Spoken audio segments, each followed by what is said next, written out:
So tonight's shiur is in loving memory of Katie Pressman, known as Kayla Freyla, Bat Hinda and Yaakov. Also in loving memory of Yael Bat Mordechai, as well as in memory of an Elias Neshama of Rav Yosef ben Eliezer Cohen. Also, somebody dedicated this shiur in the merit of tshuva for all of Am Yisrael. B'ezrat Hashem, all the hotzaot, all the perot, B'ezrat Hashem will come out of tonight's shiur, should affect the many. Also, somebody dedicated that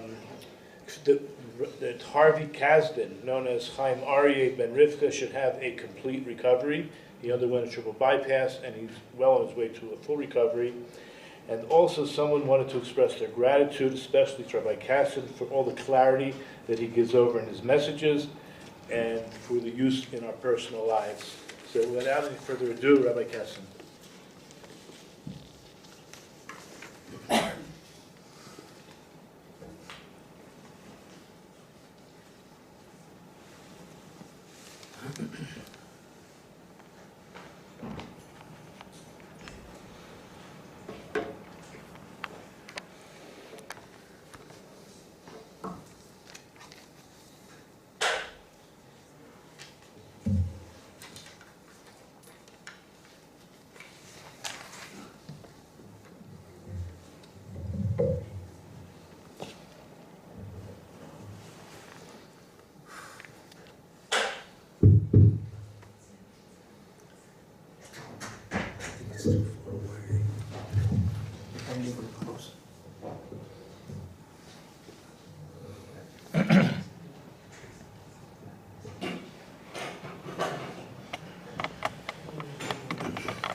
Tonight's year,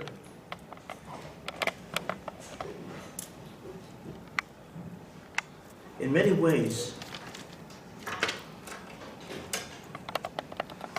not only is it appropriate in terms of the timing, because today is or was actually, by now it was, Rosh Chodesh Elul, and we know that Elul, traditionally, is a time that all Jewish people, hopefully, really think about who they are, where they've come from, where they're going. It's sort of like a re-examination of one's entire journey. That's really what you're supposed to think about.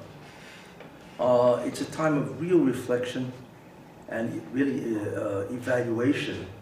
And hopefully you reach an ultimate conclusion in terms of really where you are and where you're going. And that's what, in many ways, Elul is about. But with Elul is the entry, of course, into the real time. It's not working. Oh.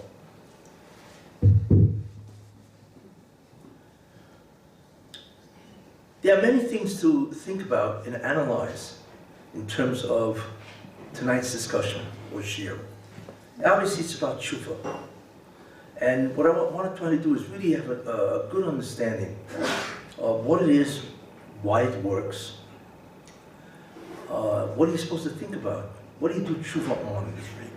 And many people have their own idea what they think should be done, what sins they should address, and so on.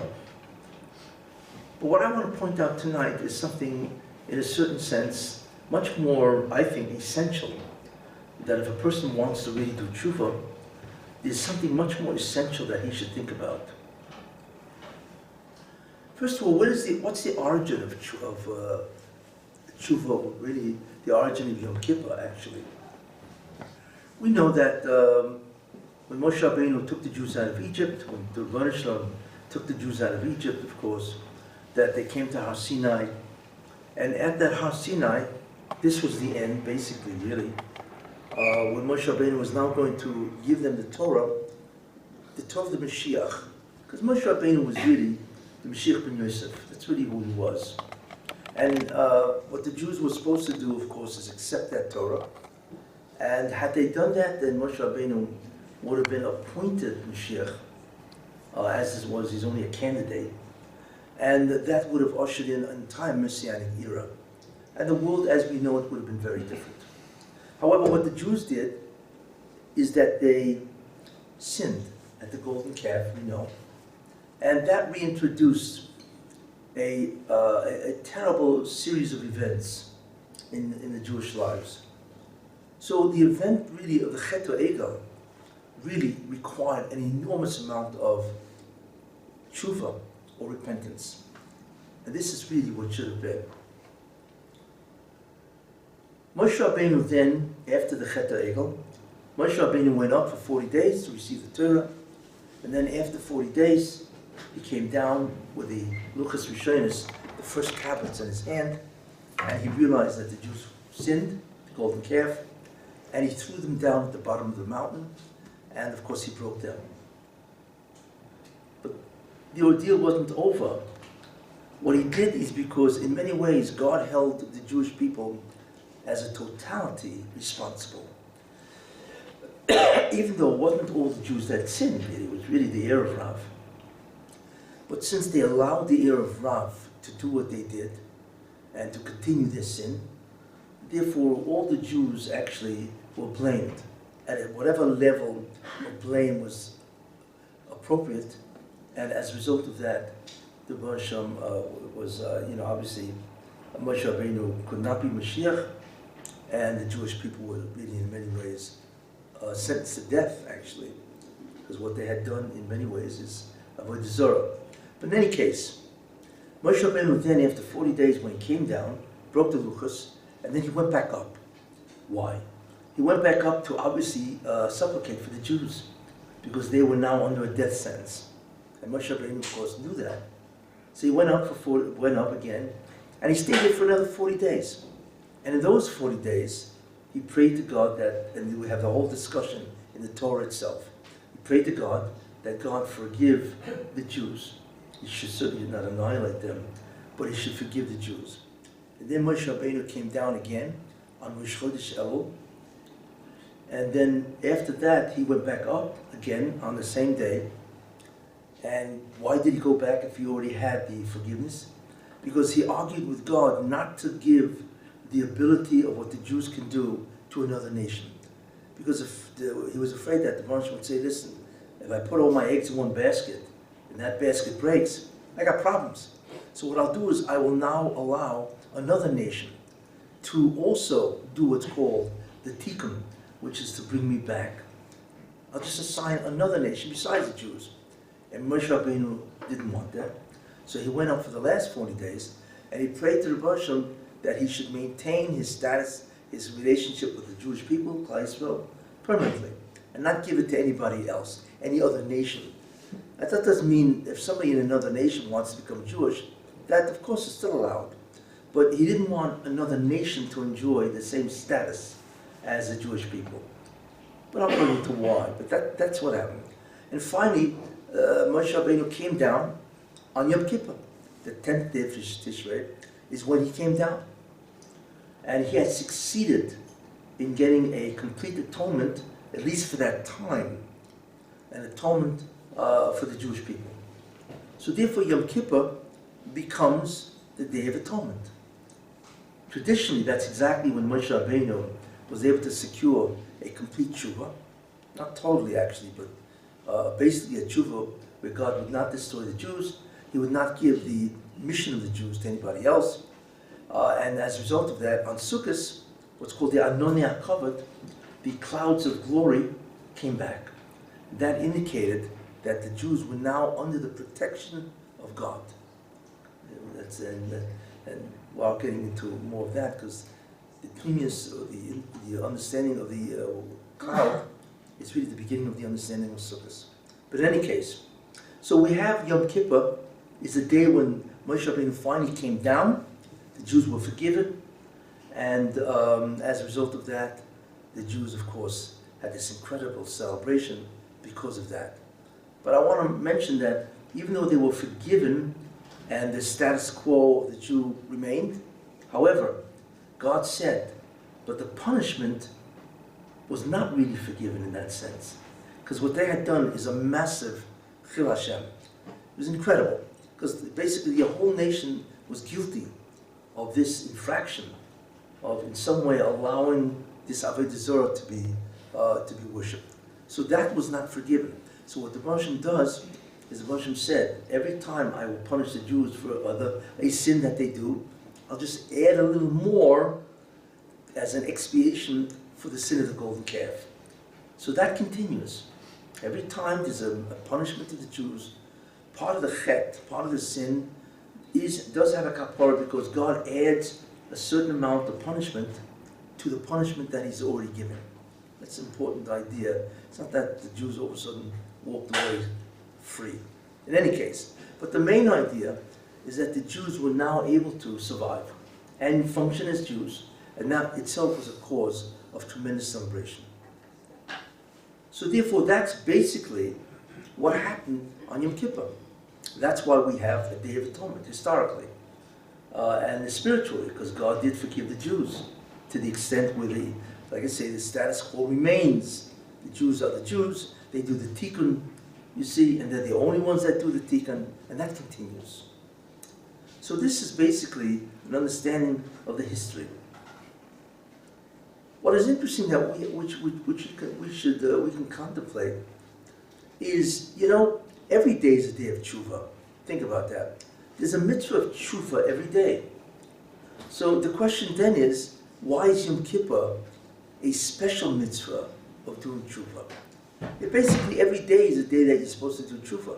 It's a mitzvah saseh. It's a positive commandment to do tshuva, repentance, right? Every day. So why should there be one day dedicated to tshuva when, in effect, it goes on for 364 days besides Yom Kippur? It's an interesting question. What's the difference between tshuva on Yom Kippur and tshuva the rest of the year? Well, a lot of it is answerable when you begin to realize to what extent does God go out of His way for do tshuva? Sometimes we think, well, the Russian doesn't really want tshuva. You got to go through all the hoops, all the hoops in order to do tshuva. But when you take a look at really the month of Elul, you realize that's not the case. And think about that. The Russian wants the Jews to do tshuva. There's no personal gain. Doesn't get anything out of it. It's purely for the sake that the Jews should get Ulim Haba, and also, in a certain sense, God is the father of the Jewish people, and a father wants his son to succeed and to have the best type of life. Of course, the best type of life by the Bansham is, of course, Ulim Haba, preceded by Gan Eden, and he wants the Jews to have Gan Eden far more than we can imagine. Far more than we can imagine that we would want to do tshuva. You see, He wants us to do tshuva in many ways, much more than we want to do tshuva. That's how, if it could be said, that's how anxious God is for the Jews to do tshuva. So as such, here's what He did. First, He gives us the month of Elul. And the month of Elul really is an entire month where you contemplate, you begin to think about your life, what it was, what it is, and hopefully what it will be. You see, so therefore Elul is a month dedicated, devoted to think about repenting. Besides that, then God says, okay, after Elul, you have Rosh Hashanah, and I'm going to judge. But as you will see from the next year that I gave about Rosh Hashanah, even that is filled with enormous amount of different strategies and devices to make it easier for the Jews to do tshuva. That's Rosh Hashanah. Then the third idea, besides Rosh Hashanah, God then gives us a Serasimei Tshuva, the 10 days of repentance. So that's a third strategy, it's a third attempt for the Jews to do tshuva. I mean, look how much God is extending that desire of His for the Jews to do tshuva. You see. So what do we have? We have Elul, we have Rosh Hashanah, then we have the Serasimei Tshuva. And then finally we have Yom Kippur. You see, where God again extends a day where a Jew can devote himself to thinking about his life. One of the advantages of Yom Kippur, okay, is that we minimize physical interaction with the world. We don't eat, we don't drink, we don't do other things in which a person is very heavily involved. Yom Hazeh. So therefore, that takes away the distractions of this world. So a person can then focus much greater on his self, devoid of physical connection. And that's ruchnius, that's spirituality. So those mitzvahs, or I should say surim, the prohibitions, inuyim, which are the concept of, inuyim are the suffering, so to speak, is not to make you suffer. You can't eat or drink, why not? You know, you can't take a bath or whatever and so on, you know. What it is what the Moshe does is he tries to minimize your interaction, as I said, with the physical world. And hopefully, because you won't be so distracted, you know, with eating and drinking and so on, that you're going to think much more in terms of the spiritual aspect of yourself. And that's why you have the what's called the Chamesh Inuyim. The 5 different Inuyim is deprivations, if you want to use that word, and so on, you know. In any case. But there's something else that the Baruch does, which is absolutely outstanding. And in many ways, that's the essential concept of what we should reflect on Yom Kippur. What's the problem with tshuva? You know what the problem is? Either we don't do it, we do it half-heartedly, or I should say as an afterthought, or we do it half-heartedly, you see? Or we do it, and in the back of my mind we're saying, well, when Yom Kippur is over, go right back to doing what I was. In other words, tshuva really, in many ways, it's very difficult to do tshuva with a complete confidence and desire to really change. Most people don't do that. You know, like they say in New Year's resolutions, you know? A New Year's resolution lasts exactly till January 2nd. And then that's it. It's over with. I mean, there's statistics on this, you know. How quick does a guy break his New Year's resolutions?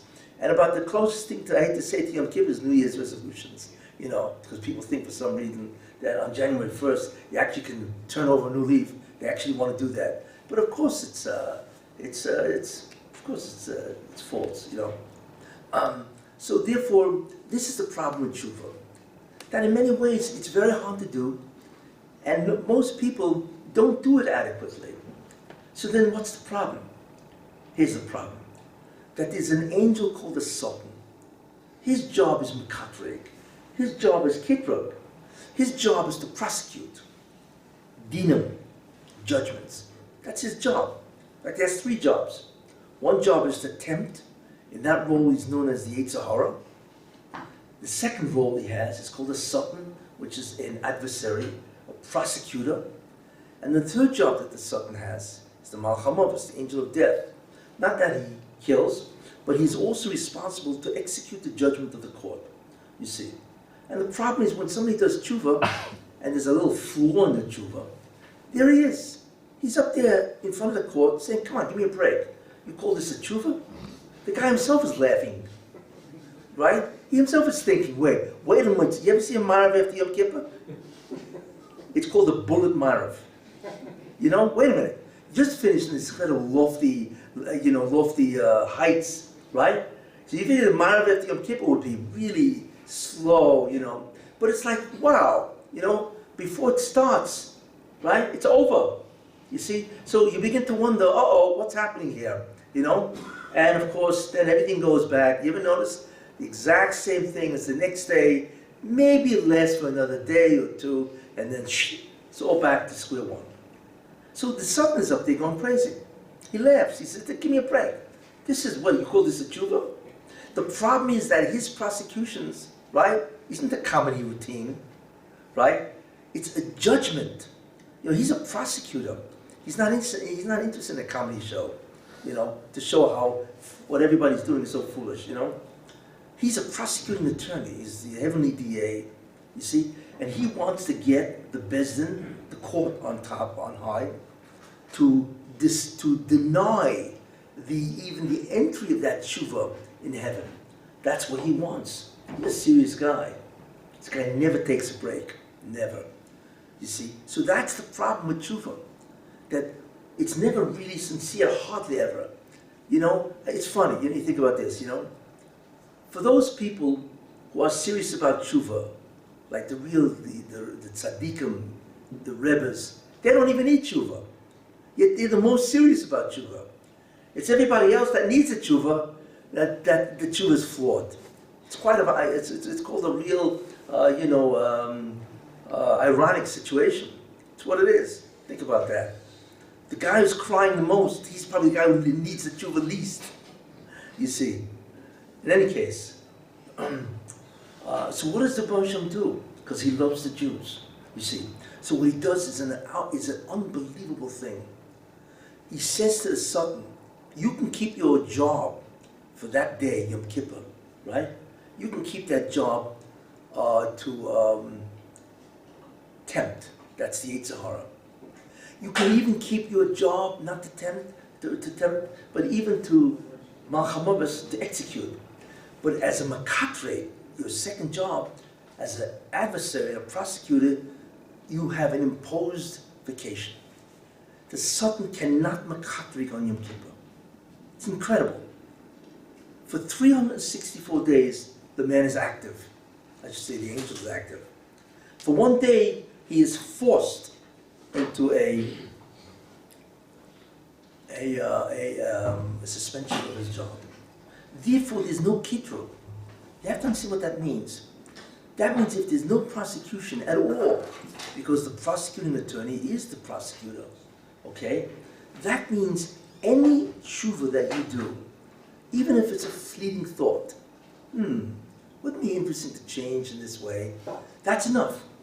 That is a tshuva, which means, it's as good as it says, but at least it won't be rejected in heaven.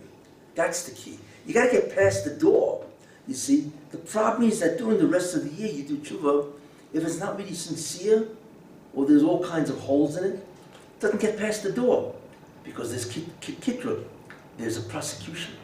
But on Yom Kippur, any thought that where a person says that I want to do tshuva, or have some change of behavior, that is allowed to enter the heavenly domain, and it is considered in terms of whatever it is. But at least it gets in there. At least the petition goes in front of the king. You see, most of the stuff it never gets through. That's why Yom Kippur is incredible. That's why if you add up the gematria of Hasatan, the Satan, it adds up to 364. Because one day he is dismissed. Thank God for us, or else we'd never be able to get in. But the Satan is dismissed for that one day, and he cannot prosecute against anybody doing tshuva. Now, that's an unbelievable gift that the Baruch Shem told them, this day you're off. We don't realize how powerful that is. So therefore, when you think about that, what are you going to say? Then you say, listen, you can't let Yom Kippur go by without something. Come on. The guy, the greatest, most dangerous person to Klal Yisrael is a Satan. He's off. You see? So if you think about that, you can't waste a day. Don't let Yom Kippur go by without anything of tshuva. You see? Because it will be accepted in terms of whatever it is. But it will be accepted. Think about that. That's why it's imperative that you think about what this day means. That the Satan is off, and therefore any thought about repentance will be allowed to enter and considered. You see? And if it's legitimate, which most thoughts are legitimate in that sense, they may not be complete and so on, but most people who think about changing, think about changing. Very important to take advantage of that day. So that's the fundamental difference between tshuva on Yom Kippur and tshuva during the rest of the year. That's what you have to think about, which is a very important concept, you see. Now, how does tshuva work? Why does it work? What's its operating mechanism? That's the question. In fact, how does anything work? That's a tikkun device. What is a tikkun device? A tikkun device is an instrument that allows you to bring God closer. And that's really what the tikkun is. To bring God closer to this world, that's tikkun. And God will finally come back to this world in which he absented himself in the Messianic era. That's what he will do. So we have a number of devices that we use to bring God back. You see, what are those devices? There are three of them. There's mitzvahs, commandments, tshuva, repentance, and yisurin, or suffering. Those are the three devices that we use. Question is, why do they work? Because remember, the essential idea is to bring God back. The way to do that is you have to, in some way, do an action which indicates that you believe in God, that He exists, that His will is supreme. If you do that, then it's midah keneged midah, measure for measure. To the extent that you believe in God, to that extent you will experience God, measure for measure. That's called true justice. You see, what is a mitzvah? Think about this. You know, imagine you're walking by, you know, I don't know, I usually use Manhattan as an example, but we're not Manhattan. You know, you're walking by and you smell it, there's an eatery that's a steak eatery, right? And you didn't eat the whole day because you had some type of meeting. And all of a sudden you smell the steak, the steakhouse, and all of a sudden you begin salivating because it's an incredible smell, right? So right there and then, and let's assume the steakhouse is not kosher, you have tremendous struggle. What is that struggle? Well, should I go and eat the treifa steak, or I should not eat the treifa steak, right? That's the conflict. Should I eat or not eat?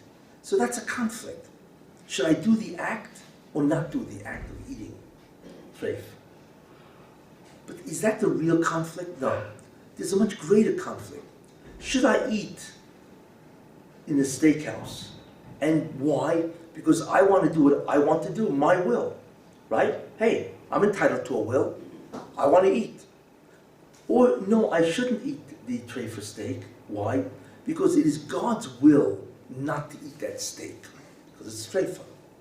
Okay, so what is it? It's not a battle of acts, eat or not eat.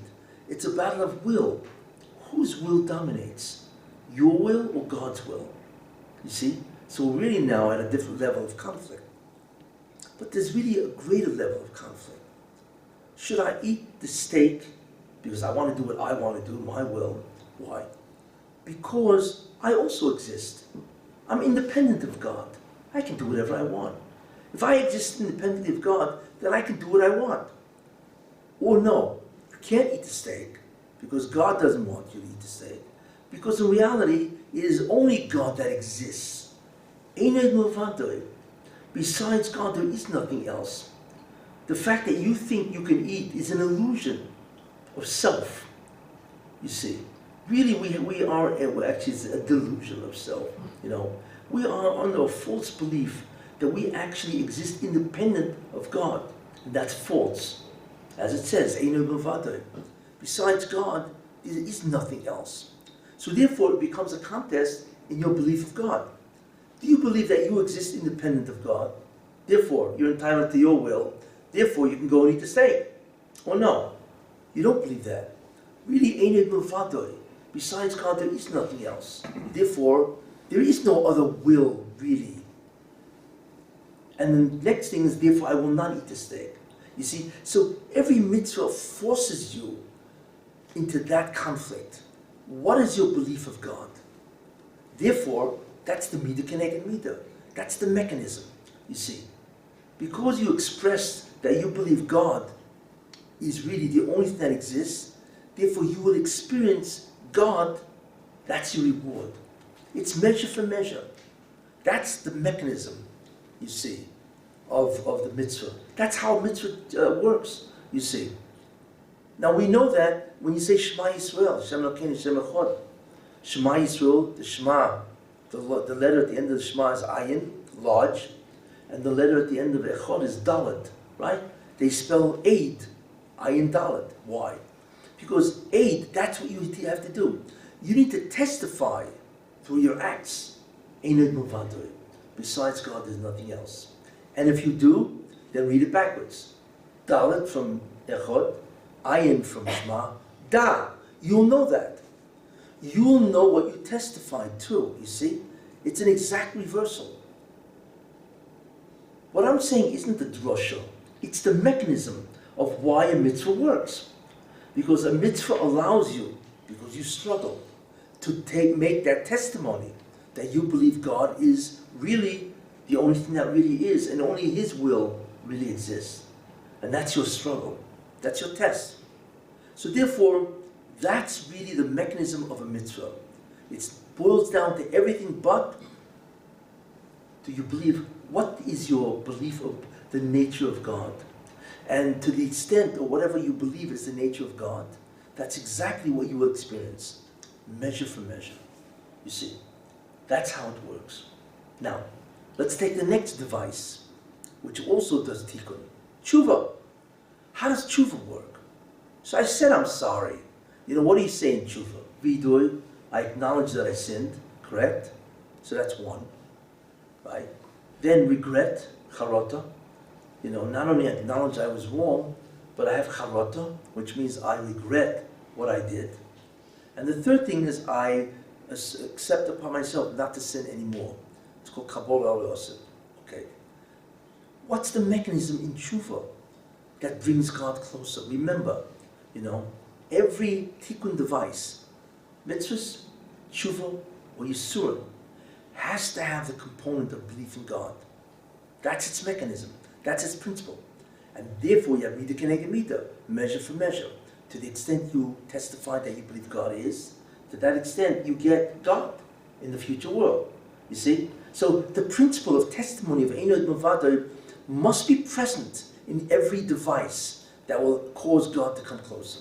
It's an important concept. Okay?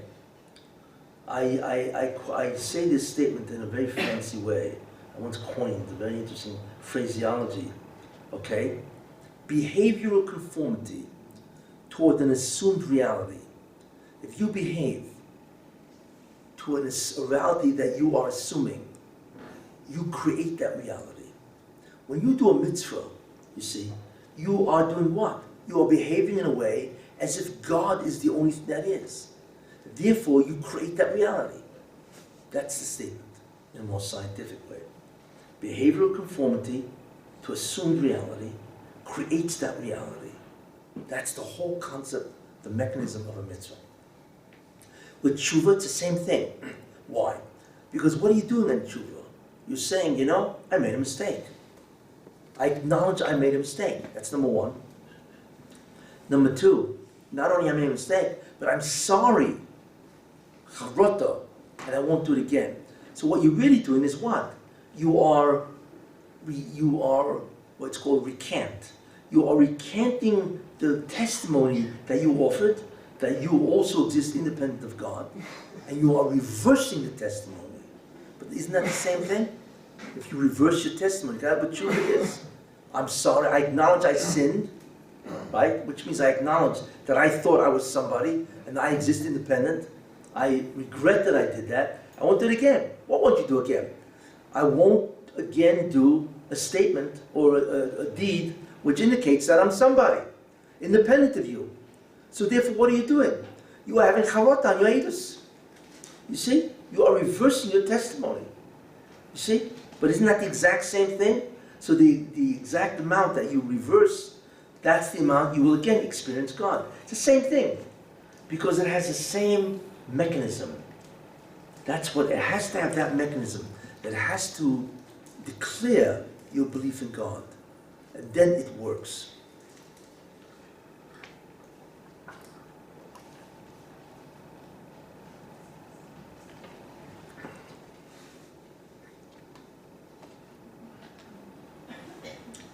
What about Yisurim?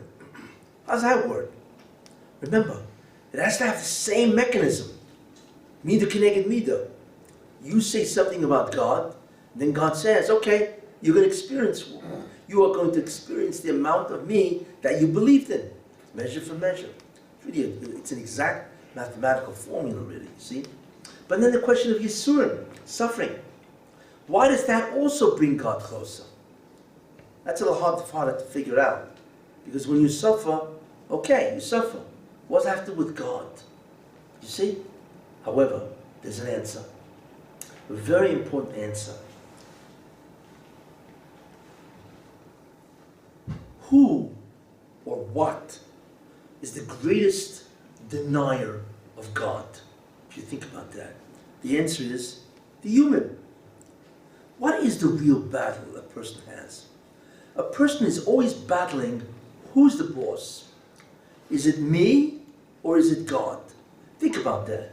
The first man, Adam Rishon, what was his battle? Right? Can I eat this from the tree? Well, I can't eat. You see? And finally he was led to believe that he could eat because God also ate from the tree and became God. So why don't you try it? You can also become God. You see, the battle is always between man and God. That's the essence of Olam Hazeh. Whose will dominates. You see? So, therefore, there are two ways of going about it.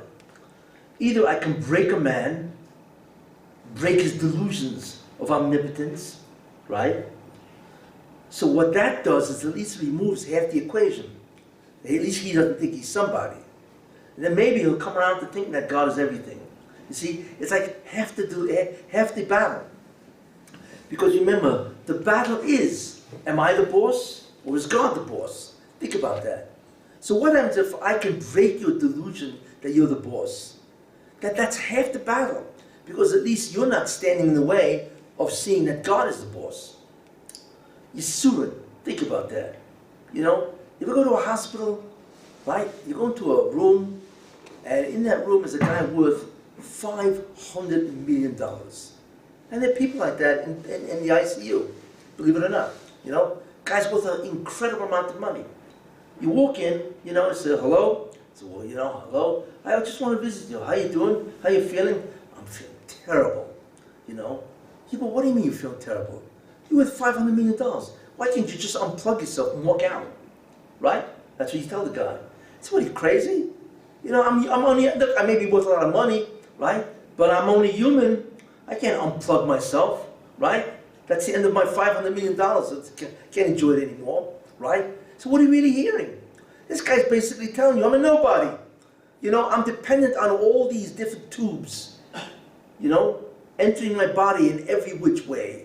Now, so you say to the guy, wait a minute, if you really thought you were somebody, you know, then just unplug yourself and walk out. Therefore, suffering is the greatest demonstration to a person that you're nobody. Think about that. You know, remember when the last time you were really sick, right? Was it hard to cope with your arrogance? Not really. Because you realize I'm a nobody. You see, you realize that just one little pathogen, one little virus can knock you for a loop. You know, so who are you? What are you? Nothing. You know, when we confront illness, you know, and the illness is usually something ridiculous, a little virus or a bacteria, you know, or whatever it is, you realize, you know, it is so easy for the human body to go awry. So easy, as any doctor can testify. Right? We have some doctors in the house, they can testify. You don't need them. You know yourself, you know? So the greatest breaker, destroyer of your delusions of omnipotence is suffering. So therefore that also does the tikkun. Because at least removes one half of the equation, that you are nobody. And then hopefully you'll work your way to feeling who is somebody, that, you know? But that's why that's also a tikkun device. But since it's only half the mechanism, you know, and so on, so it's not as powerful as mitzvahs and tshuva. Nowhere near as powerful. But at least it works at a certain level. You see? So that's a very important concept of Yisurim. The second concept of Yisurim is that Yisurim undoes the pleasure. When you did an Avera, you got a certain pleasure. You see? So in a certain sense, that has to be undone, because that's justice. So Yisurin undoes the pleasure you had when you did the Avera. You see? So that's true. But the real concept is that disease, suffering, agony, anguish, you name it, is an incredible indicator to a person of their real worth. No, not half this shit. Okay? Anyway, so that's how these things work, which is very important. And actually what's interesting is this. So we begin to realize that what Yisurim really is really a blessing, because it's trying to correct your delusions of grandeur, your delusions of omnipotence. It's really, it's doing you a tremendous favor in that sense, you know. When a person wakes up from that delusion, it's a different story. But in the end, you know, it's doing you a great favor. It's like it says in Koheles, you know, it is better to go to a funeral than to a party. Why? Because the funeral is reality. Guess where we're all headed, you see. The party, who thinks about, you know, everybody's having a great time. Having a great time is, wow, I can't believe the incredible time. You know, people are talking to me and all that. You know, it's very important to face reality, you see. And even Koheles says that, and so on. Same idea. So in many ways, Yisurin, suffering, is a great teacher. There's an interesting story, very interesting story. It concerns Napoleon. I'm sure everybody heard of Napoleon, okay? But it's a very fascinating story. And it illustrates what our attitude should be towards suffering. What happened once is Napoleon he had many wars, actually. The guy was always busy with wars.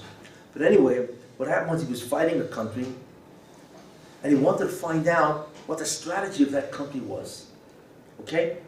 Because he was going to, the next day was supposed to be or the next couple of days was supposed to be a tremendous battle. He wanted to find out what the other side is thinking. Now in those days, they didn't have the, what do you call it, the IDF, you know, the Secret Service, you know, all these, you know, spy agencies and all that, right? CIA and so on, you know. So what he did is, he dressed up as in enemy clothes, and he went with one of his generals, who also dressed up in the enemy clothes. And they both crossed the river into the enemy territory. Now why would they do that? So they went into a bar. Now, you ever see a bar, you know? You ever see soldiers go into a bar? They get drunk and they get loose. They loosen up. You know what I'm saying? So they were hoping that they're going to a bar, you know, all the alcohol and all that kind of stuff, right? Into the bar. And they would hear what the enemy was saying. And because most of the guys go in, you know, they have to wind down, they all get drunk. Once they're drunk, we're going to kill these guys tomorrow, you know, and we'll do it by going, you know, they reveal, you know, right? So they did that. They went into a bar, right? And they sat down in a corner so they wouldn't be noticed, you know, and they were just listening to what the different soldiers were saying, you know, the majors, the generals, or whatever, and they were gathering information. I mean, it's a great idea when you think about that, you know. All of a sudden, there was a guy sitting at a bar. He's drinking, right? He puts down his drink, and he just looks around the bar, you know. And all of a sudden, he sees Napoleon and the general. And he all of a sudden says, what? He says, hey, guys, that's Napoleon. That's what he said. That's Napoleon. You believe this? In the middle of the enemy territory, all the guys, you know, whatever, they have guns, swords, you name it, right? These are all the soldiers. He said, hey guys, that's Napoleon. So the soldiers around him said, you're crazy. Napoleon? You think he's going to come into a bar in the enemy territory? What, out of your mind? So the guy, and they start laughing at him. You know, I mean, when you think about it, you know, they're right. He says, no, I'm telling you, that's Napoleon. How do I know? Because I was once captured by Napoleon's army. I was put in prison, right? And my prison cell had a window. And Napoleon once arrived, right, to review the guard. You know, they go by and everybody stands at attention. And I got an incredibly clear look at the guy. That's Napoleon. You see, he was adamant. All of a sudden, everybody stops. You don't hear a pin drop, right? Stops. And it's, you know, because this guy was so certain. So they all turn to Napoleon and the general. And they begin to walk over to him. It's like bad news. You know, I mean, it's easy to think about, you know, and so on, you know. So all of a sudden, I mean, this was curtains for Napoleon, right? It's over. I mean, imagine capturing the head of the whole French army, you know. Napoleon, emperor. All of a sudden, the general who's with Napoleon stands up, grabs Napoleon, a short guy, he's famous, short guy, you know. He grabs Napoleon, right? And he takes his fist and he punches him in the mouth. What? You're not going to pay me what you owe me? And he begins to beat Napoleon. Imagine. That's what the general is doing. And they're all looking. And they say to themselves, It can't be Napoleon. Who would ever do that to Napoleon? You know? It's ridiculous. And would Napoleon ever allow that? It's impossible. You see? So they all turned around, resumed their drinks. You know? What did Napoleon and the general do? They slunk out of that place so fast, right? Back over the lines. But this general was frightened because he just beat up Napoleon. Think about that, you know? He just beat up the emperor. We know what that means. It's death, you know? So this general's thinking he's finished, you know? So they go back over the lines, you know, to Napoleon's side, you know? And the general goes home, Napoleon goes wherever he goes, the palace, whatever he's got there, the palace tent, whatever, you know? And he knows. 2 hours later, knocks on the door, whatever, Napoleon demands to see you. And like 50 soldiers outside. Well, as they say, c'est la vie, in French. Anyway, so he goes, so this guy goes, and there's about 50 guys, and he's, you know, and he's standing in front of Napoleon, you know, and Napoleon says, before I pronounce sentence on you, you know, and he's all black and blue, it's, you know, it's ridiculous, you know, I want to ask you one question. And so the general said, he's trembling, because he knows. So Napoleon says, I want to ask you one question before I pronounce sentence. When you were beating me, and you really did a great job, right? What do you think I was thinking when you were beating me? So the general said, well, you were thinking, you know, obviously, you know, if I ever get out of this place, I'm going to wash the floor with this guy, right?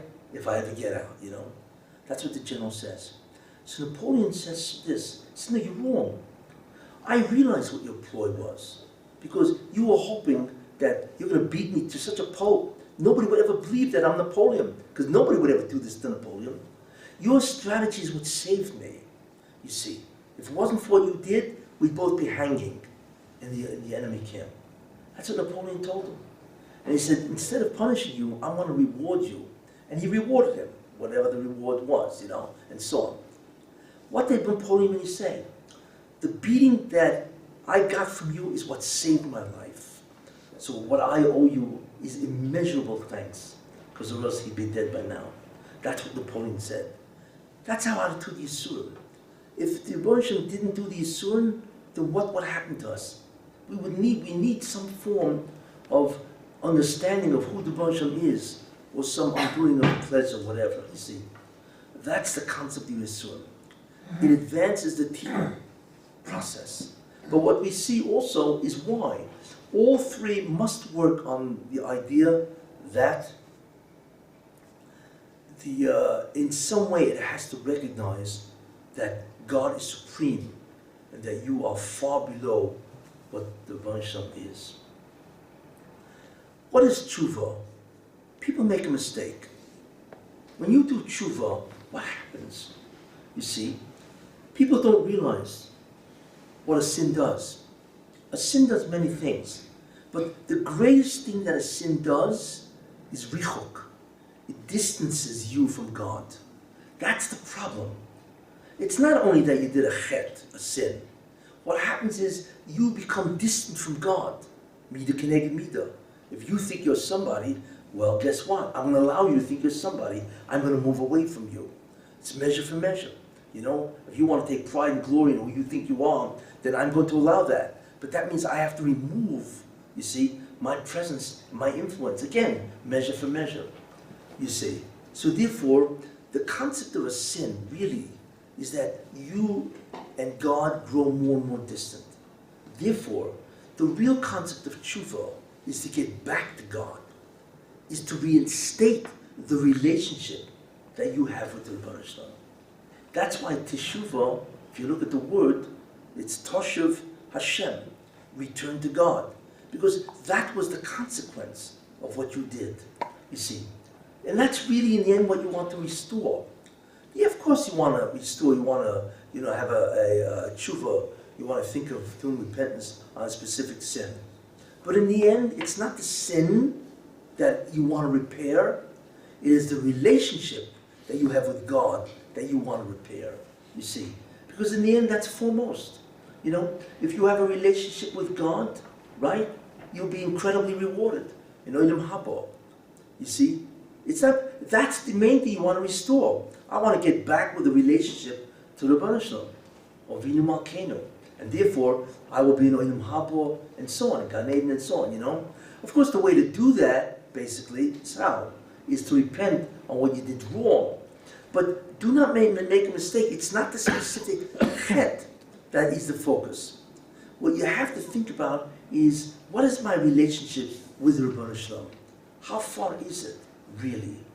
And that's what you want to do tshuva on, you know? Of course, the way to do that, as I said, is the concept of doing tshuva on to having a charata on an avera. Yes, that's true. But that's not the main idea. The main idea is to reconnect, you see, to again exercise the relationship that you have with the Rebbeinu Shalom. That's an important concept in terms of focus, you see. Now, when you do tshuva, what are you doing tshuva on? You know, what do you do tshuva on? What is the tshuva? Well, I will tell you something surprising, you know. What is of serious concern isn't so much the tshuva on an avera. You know, I did a sin, and X, Y, and Z, and I got to do charot to X, Y, Z. Yeah, that's part of it, right? Because in the end, you want to restore your relationship with God. But what's very important to understand is, what is the motion that you need to do, which is really tshuva. And the truth of that is this. You need to recommit to search for the emes. We don't search for the truth. We're all bored off. Sheikhad. We are bored off because we want Olam Hazeh. We want the pleasure, the security, the power, right? The fame, everything that this world has to offer. But is that the truth? Is this a search for truth? You see? We buy into this because we're bribed by the fact that we're physical. So we don't want to see this truth. Don't talk to me about God. You know, give me a steak sandwich. You know, or let me enjoy, you know, whatever people do. Let's go to a great show or something like that, right? We do not seek the emes. You don't realize how detrimental that is, because we are bought off by Olam Hazeh. This is the problem. But really, you have to put aside Olam Hazeh and say, listen, forget about what I like, right? What is the truth? What is really the reality that I need to go after? If we would decide that, if we would desire the emes, we would be different types of people. We wouldn't accept the sheikhad, the bribery, you see, that this world gives us. So that's a very important component of tshuva. Remember, I'm taking away the focus of doing tshuva on an avera. You see? I'm taking away. I said, your main focus has to be what? That you want to return to God. You want to reconnect. You want to reestablish a relationship with the Rebbeinu Shalom. That's the first thing. But in order to do that, you have to search for truth. Forget about what you want. What's the emes? The truth. What is reality really? What is my purpose? Why am I here? Is it just to have a great time? And there are people that believe that, you see. So that's what you really want to think about. And then the second thing, which is very hard, is after you search for the truth, you want to commit to change. You want to commit to change. It's very hard to change. Very hard.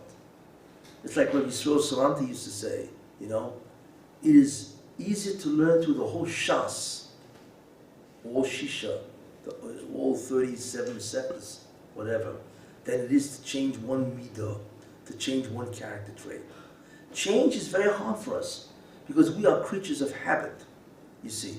And when the habit that we've developed benefits us, then we get hardwired in the brain to do that again and again. It's even harder to change, you see. But real tshuva, it's not so much on a sin. It's on your entire attitude about life. Truth. Commit to search for truth, and then whatever the truth be, commit to change. Even though it's difficult, you see. So that in the end is really what you really want to aspire to, you see. What is the truth? The truth is called be more God conscious. That's a funny word. If you ask yourself, other than the times of davening, how often do you think of God, really? It's an interesting question. You know? Everybody knows their answer. How often is God on your mind? In whatever capacity. Well, I want to get close to Him. I'd love to know who He is. I'd love to know how He runs the world. You know? I'd love to know why He's always on the side of my wife. All kinds of things. You see? But how often do you think of God? You see? It's an interesting question. But in the end, you have to realize that it's all about God. It's all about Him. Because He is the essence of all reality. You see? So somebody who's really what's called Ausgabe in Yiddish, you know, he's really works on himself. He thinks about God all the time. You know? Not only when he prays, and even then how many people think about God? You know? It's like a guy who was down in Shemon Esrei, and he was like all over the place. A rabbi comes over to him and says, "Welcome back." So the guy said, "We will welcome back. You're just davening." "Yeah, I know. But I saw the way you were davening, you probably think of this trip. I went on that trip. I just took a trip to Europe. I wanted, you know, you probably think about everything else but God. Even though you're really standing in His presence. You know? We focus very poorly about the Rebbe Shalom. See? But a measure of greatness of your spirituality, a measure of how great you really are connected to God, is how often you think about God. It's interesting. Yet when we ask ourselves, how often do I think about God? Most of us say, you know, I can go through a whole week without thinking of God once. It's interesting. A lot of people are like that, you know? And I only think about God because I own my sitter. Thank God for the sitter. If I didn't daven 3 times a day, I would never think about God. You see?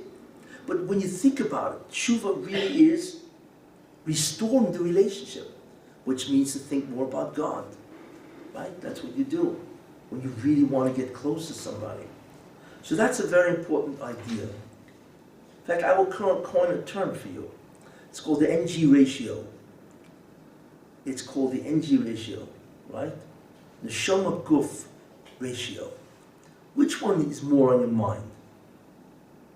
Guf drives, bodily drives, okay? Or Neshama, soul drives. What's the ratio here? Is it 1% God, 99% body? Or is it much higher, 70% God? The drives for spirituality is 70% of what occupies you. And 30% is guf. It's an interesting concept.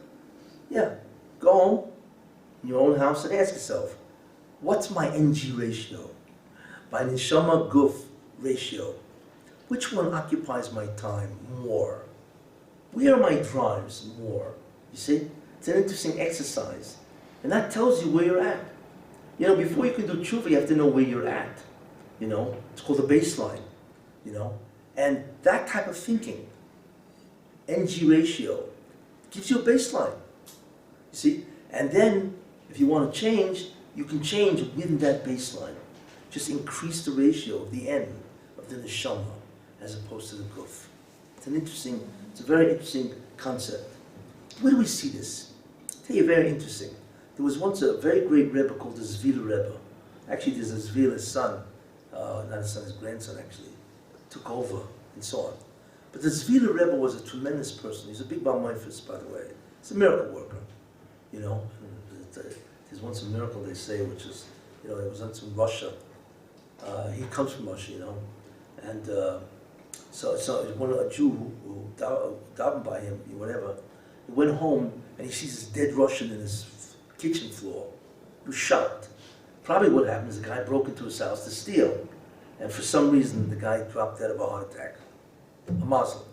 But the problem was, if that guy gets caught in this guy's house, there goes a pogrom. You see? Because the Russians are just waiting for this. So he didn't know what to do. And there's a dead guy in his house. You know what I'm saying?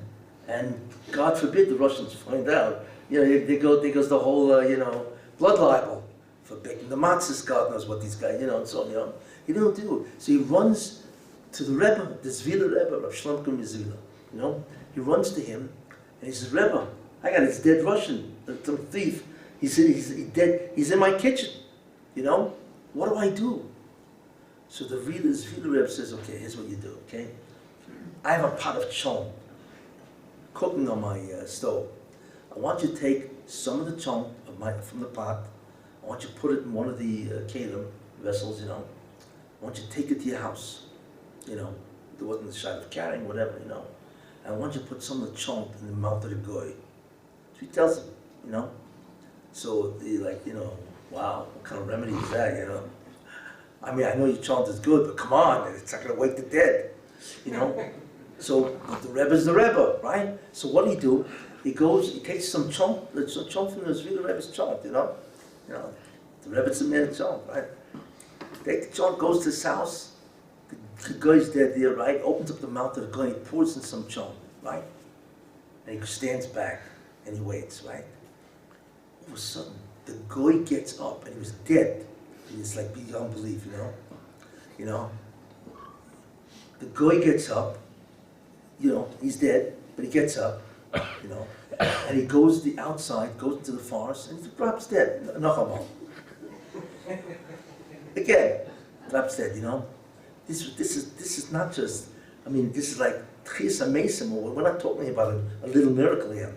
We're about something that defies, imagine, waking the dead, you know, is beyond measure. Everybody recognizes that the greatest miracle of all, you know? And so on, you know? And of course, word got out. Of course, what the guy did after the guy, he said, I have to get your wife's recipe for chon. I mean, it's incredible, right?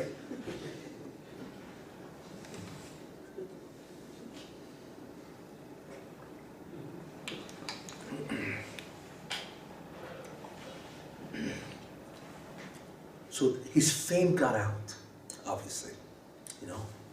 I don't know whose fame more, either his wife's chant got out, his fame of the chant or the miracle, you know.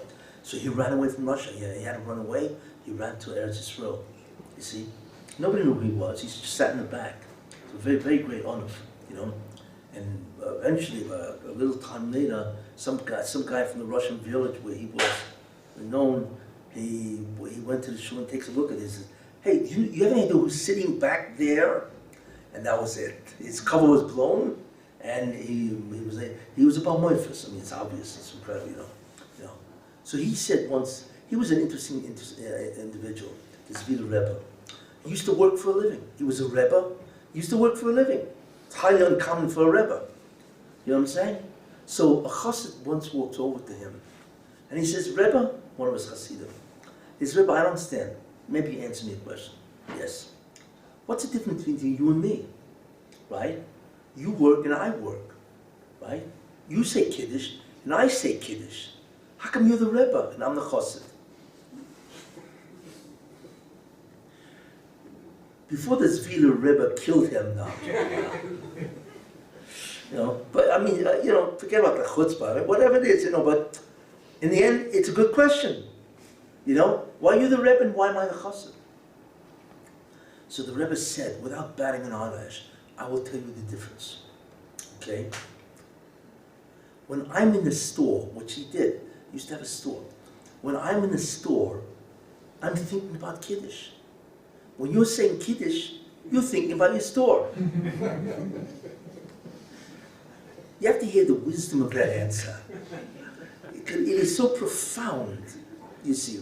What was he really saying? He says, you're making a big mistake. It doesn't make a difference where you are. You know, you're right. We both got a store. You know, we're both saying Kiddush. It's what are you thinking about? Where's your consciousness, you see? Where's your center? Where you think is where your center is. So what he was saying is this. It's true I work in the store. But the store is an interruption in my doing the mitzvahs, in my thinking about God.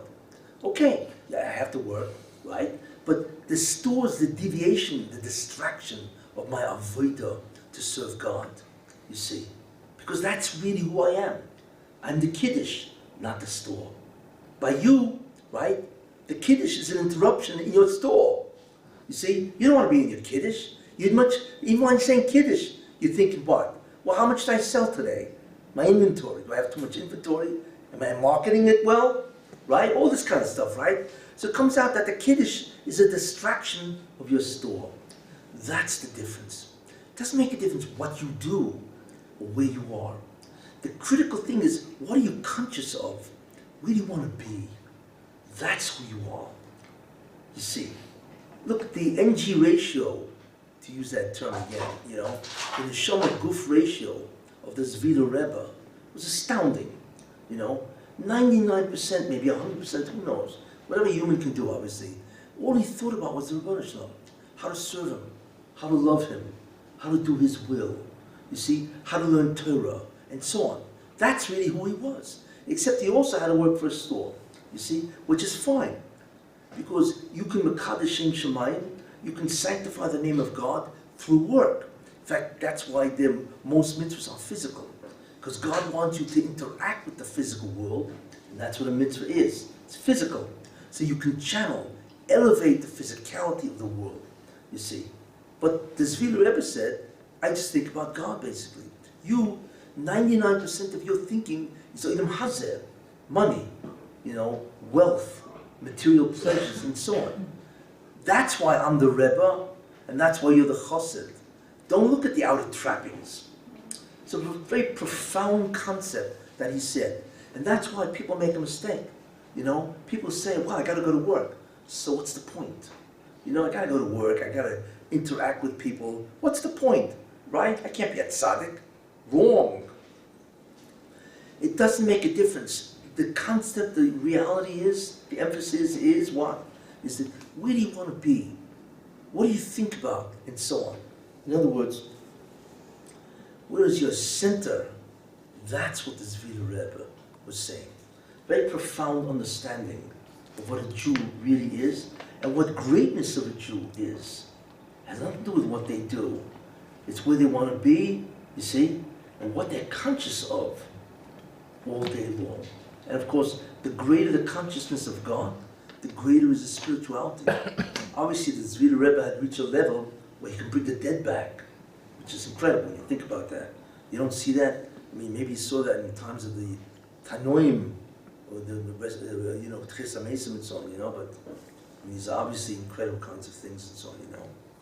In any case, this is basically the tshuva that a person really should do. Focus. Remember, it's not only the Averis, which is important, I'm not minimizing it, but it's the whole attitude. Now, I'm going to answer a question which many people think about that it's very hard to answer. Why is it that when a guy, Yom Kippur goes by, you see, and the guy thinks of tshuva, and why is it in 3 days he's back to his old self? What's wrong? Think about that. What is wrong? There's got to be something wrong here. Is it really because the guy's insincere? Not necessarily, you see? So what's the problem? Why is it that so many Jews do tshuva on Yom Kippur? And they do. There are many people, they do, they daven, they really mean it, you know? Yet in a couple of days they're back to the old self. Why?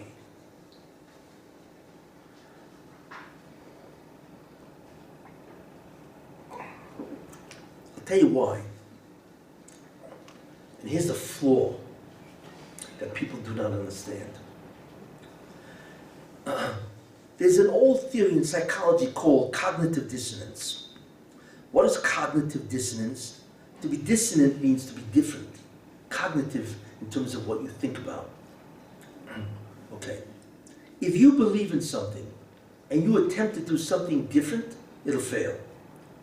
Because the person cannot go against that which he truly wants, his true goal. Because most of the time those goals are unconscious. They're beyond consciousness. So therefore, if a guy wants to do something, you see, and it's against what he believes in, deep down, he'll fail. Because that's the flaw in a human. So that's the problem. Of course you want to do tshuva. But the problem is this. You have never changed your goals. You can't just change an attitude, a step, without changing the goal. If your goal is not to be spiritual, right? I don't care how many times you do tshuva. It ain't going to work. Why? Because deep down, you want to be physical. That's your belief. That's your desire. Now, Yom Kippur comes along and says what? Excuse me, right? You got to do tshuva. You know, you got to daven. You got to believe in God, right? Mitzvahs and so on. And meanwhile, your desire, right, is to buy a new house in the Bahamas. You see? It's an example, right? Or, hey, I got to take a vacation in Switzerland for at least a half a year.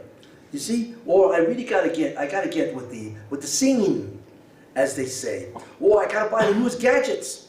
What's the newest smartphone that came out? I got to have it. You see? Or whatever. There's so many things, So the question is, this is clearly what you want. Don't expect your tshuva is going to last, because the tshuva, which is a different goal in a certain sense, in a different direction, is completely dissonant from what you really want. And guess who wins? What you really want. And the problem is, what you really want most of the time is unconscious. You understand?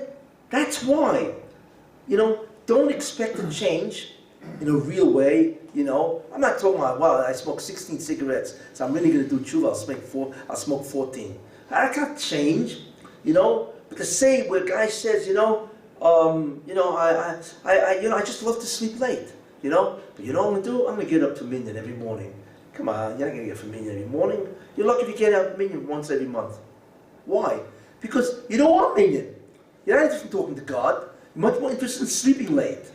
You see? Because you watched the last night's TV show until 1 a.m. or whatever, or whatever you did on the internet. You're up in Wikipedia, whatever the guys do on the internet and so on, And then you don't want to get up early. For what point?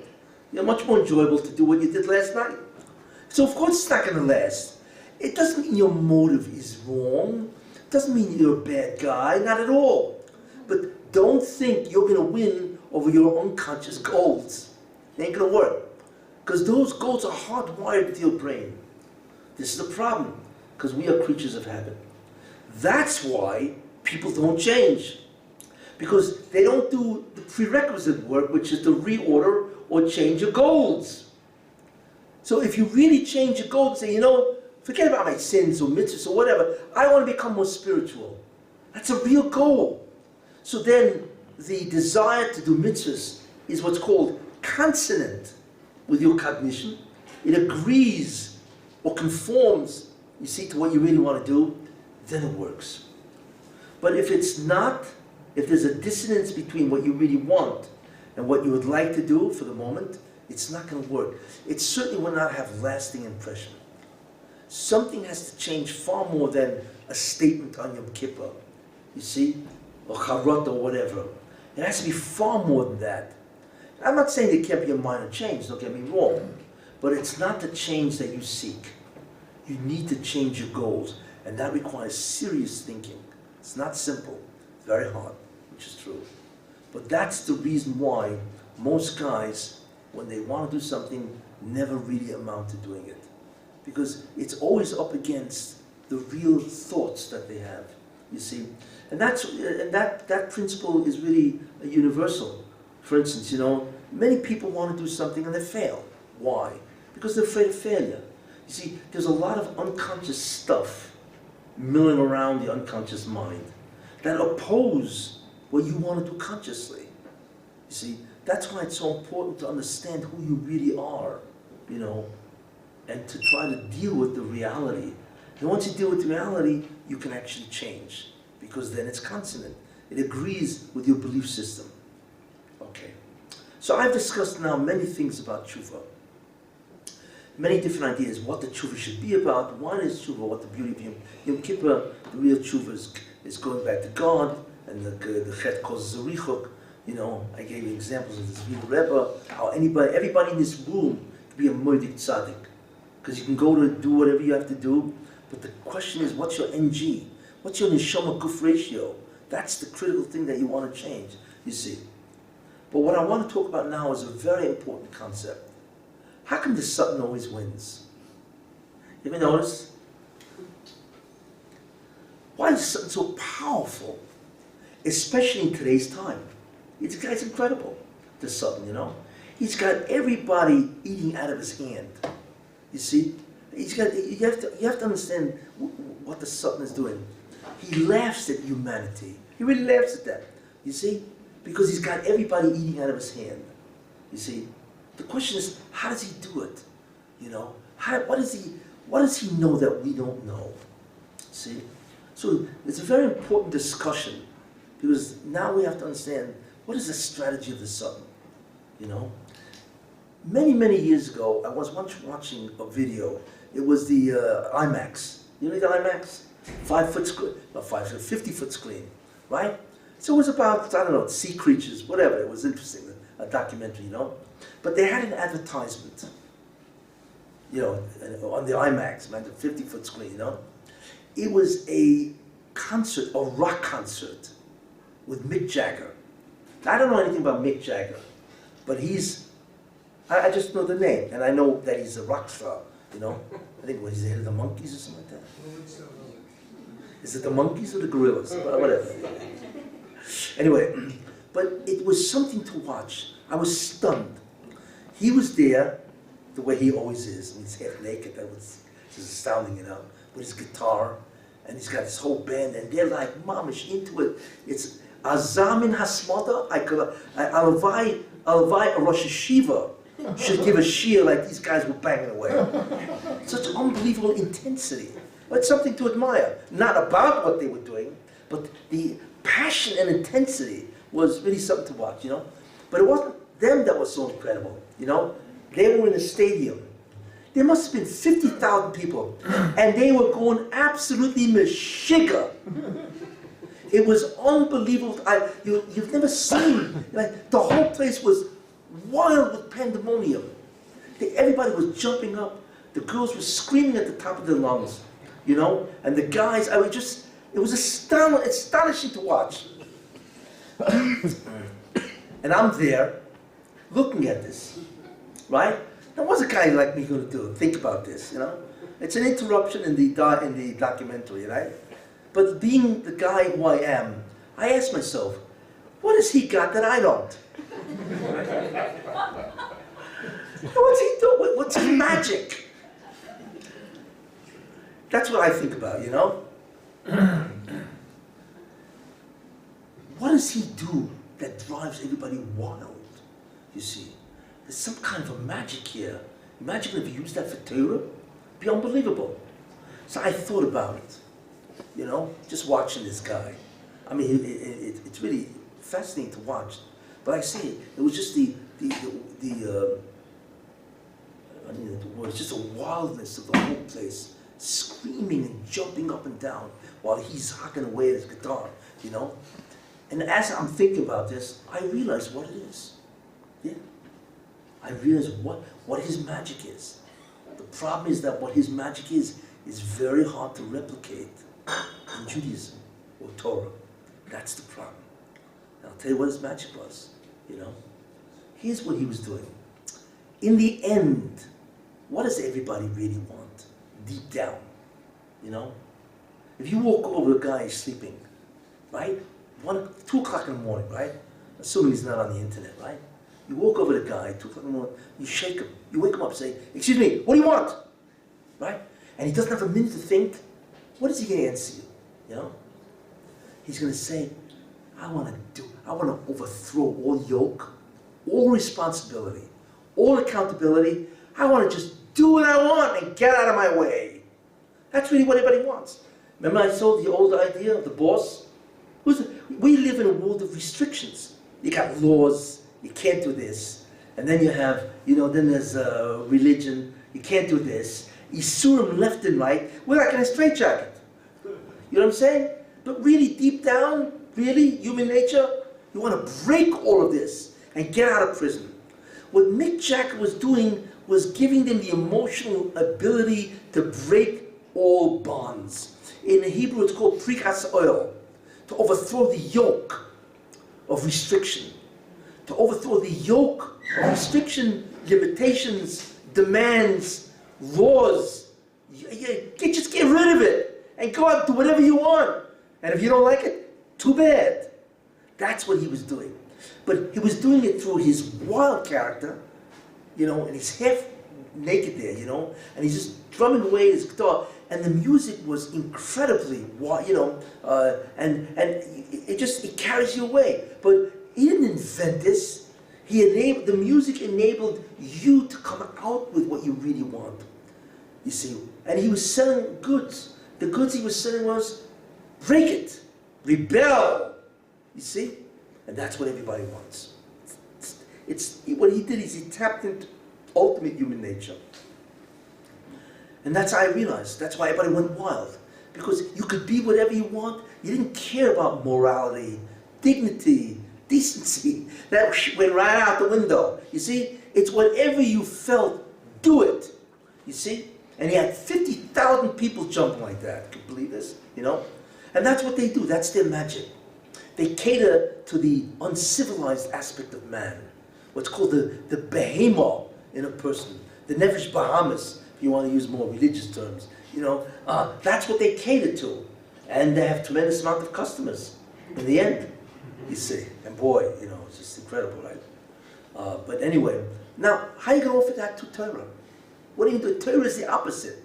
Torah says that you have to do the mitzvahs. You have to listen to the will of God, right?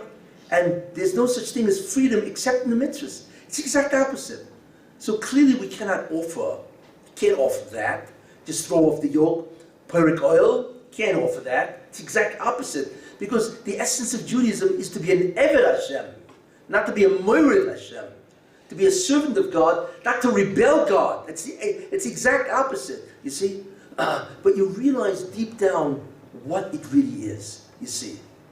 And I bring this out because I want to tell you what the greatest strategy of the Sultan is. Because he realizes that, you see.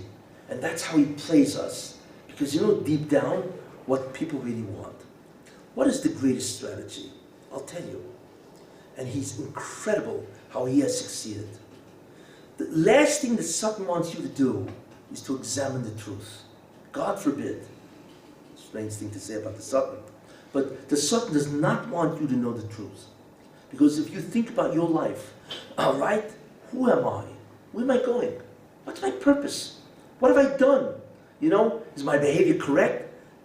Can I use improvement? I mean, this stuff kind of thinking is incredibly dangerous to the Sultan. He doesn't want you to be doing this. You see? So therefore, the Sultan realized he must keep you in darkness. Because if you ever start thinking about your life, it's over for him. So he must keep you in darkness. He must keep you ignorant. You see? That's the only way you can have a shlita.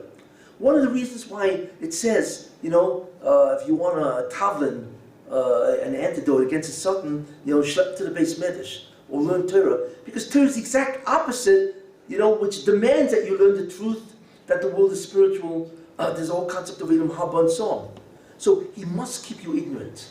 You see. How do you keep Jews ignorant? How do you keep Goyim ignorant? Because it's not just the Jew. He wants a Goy to be a behemoth. You see? But Goyim don't have to be behemoths. Jews certainly should not be behemoths. So how does a Sultan do it? How does he keep you in the dark? Ignorant. You see? Because that's his objective.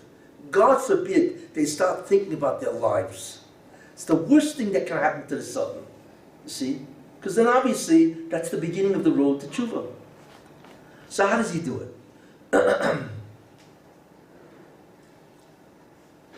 The way he does it, make sure that they will never think about truth, change, spirituality. You know how he does it? Keep them distracted. Never let them think. Distract them. Never let them think. So the Sultan is always throwing stuff at you. Whatever it is. Some of it is legitimate, a lot of it is not. You know? And people are always distracted. One of the things that we encounter today, which is unbelievable, right, is nobody thinks anymore. It's all about smartphones. It's about Facebook. You see, people are so distracted with their lives about everything that nobody ever thinks about himself. You know? There used to be a guy who was in a car, right? And he's in the car, right? And if he wasn't turning on the radio, right? He maybe could think about, you know, what's happening today. Maybe I did this wrong. Maybe I did that wrong. Did tshuva, whatever. Forget about it. Today it's all about what? It's all about smartphones, cars. People are talking all the time.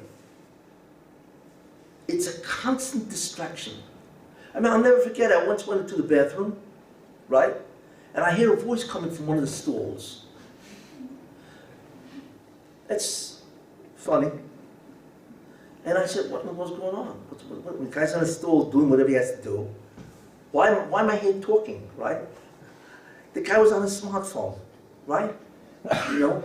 So I said to myself, this is incredible. I mean, you want privacy at least in the bathroom, right? And then you're in the stall also, right? Doing whatever's necessary. Why don't you get off the phone and just do the job?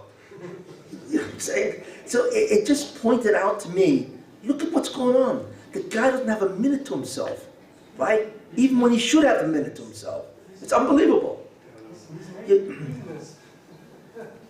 We do not realize that we have become slaves to distracting devices. Whether that device be internet or the social media, right? The smartphones. There's no longer anybody thinking about themselves. It's all about technology. It's all about talking to people on the internet, showing who you are, you know, your profile. It's just incredible what goes on, you know? So if that's the case, how in the world can a guy ever think about ruchnius? How? It doesn't happen. You see, that's why in many ways, the internet is one of the greatest destructive devices to a human being ever known. Because it will completely consume all your time and leave you with nothing in the end. What do you have in the end? Nothing, you see? That's the greatest strategy of the Satan. Keep them ignorant. How?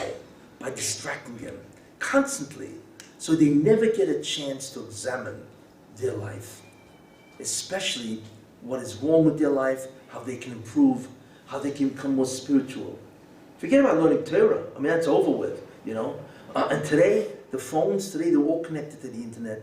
You can do whatever you want on that phone. It's beyond belief what is available to you on a little device. It's one of the greatest, most destructive devices. Do you know that many people, I hear that many people who make the programs for all these devices do not allow their kids to have smartphones. They do because they realize it will destroy them. Yes, they don't mind making it for others, you see, because there's money to be made. But they will not allow, this is already statistics already. You know, guys in Silicon Valley, guys who really make this stuff, do not allow their kids to have smartphones. Because they realize it'll destroy everybody. It will destroy your ability to think.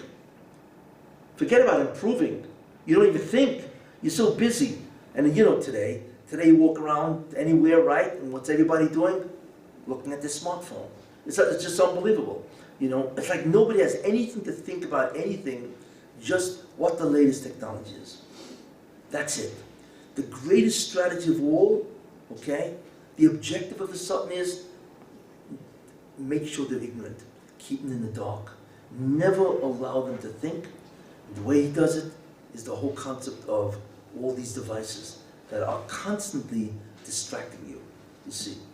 Well, now that, you know the strategy of the Satan, you see. And that's how he does it. And today, in the 21st century, he's unbelievably successful. And that's why he's taking down the whole human race. It's really what's happening. Nobody thinks anymore. And because you're always passive, right? They see now, you've got a kid in your class, he can't think more than 10 minutes.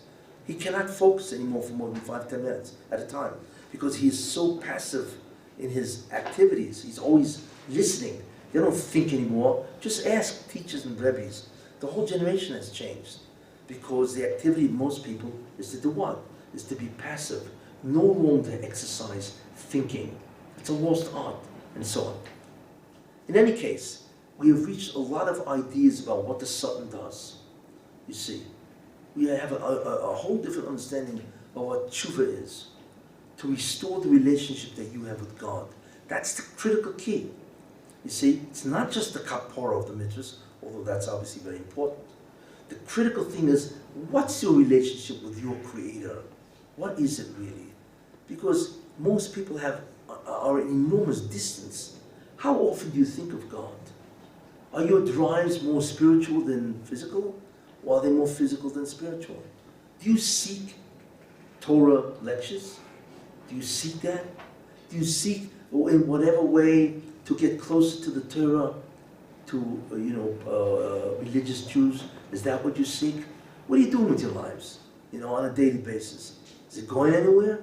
Or most of it is just dead from one day to the next, The problem is that many people are dead. They just refuse to acknowledge. You see, they're dead spiritually, you see. They just walk around, wondering, until they'll finally wake up when they're 80 years old. And what are they going to do at 80 years old? Not much. What can you say? Although what's also very important to know is I don't care if you do tshuva on one mitzvah. Do something. See, it's not an all or nothing thing. God will welcome anything. Anything. Even a passing thought that maybe I should repent at some level. That's what he's waiting for. So tshuva is not an all or nothing thing. It could be anything, a hero, a thought about tshuva, or it could be a real commitment. It could be about adding another hour to the Seder. You have a Seder learning, you want to add an hour, it could be anything. The key is you need to reverse direction. If you're heading in the direction of Olam Hazeh, which is physicality, you need to reverse. That's the greatest single thing that you can do for your own life. Reverse directions. In some level, you see. Before it's too late. We are very close to the Mashiach, very close. And the last thing you want to say to yourself, I should have done tshuva before he came, because once he comes, it's over. There's no more tshuva, because there's no more bechira. There's no free will anymore, because now it's obvious what the truth is, you see. So there's not that much time left, really, And now's the time to grab it. As they say, grab the bull by the horns, you see, This is what the concept of tshuva is. What it is, what the focus is, who the enemy is, and how the enemy destroys. You now have a lot of ideas, It's something really worthwhile to think about, To really think about, to absorb, and hopefully you will reach that conclusion and say, that rabbi is right, what am I doing? I'm getting older, I'm not getting younger, And there will come a time when I can't do tshuva for whatever reason, It's time to think about now, what do I want to do with my life in a spiritual sense? How do I increase the consciousness of God? Very important idea. And everybody knows their lives. Everybody knows that in some way, everybody can improve their lives spiritually in some way, you see? And remember, Yom Kippur is a great time. There's no kitrugim. There's no prosecutions, you see? That means every tshuva that happens will get through. It'll petition the king. At the level of the tshuva, but at least it gets through, you see? So Yom Kippur is an incredible time to do tshuva. So think about that. Go home, spend a couple hours and say, okay, how can I improve my life? That's all. And you'll be surprised. One of the best ways of discovering how you can improve your life, just ask your spouse. Oh, he or she has plenty to tell you. Plenty, right? They know, right? And then, of course, you can retaliate and tell them how they can improve their lives, right? And so on, right? But it's an interesting way. It's an original thought, right? And so on, you see? And so therefore, that's the message that I want to leave. Think about your life, reverse at some level, Take advantage of Yom Kippur, because it's a great day to do tshuva at any level. And you'll see, it may be a little hard in the beginning, but it'll get easier. You'll get Siyata Dishmaya, and God will help you. And you'll be richly rewarded for the best choice you've ever made. Thank you. Thank you.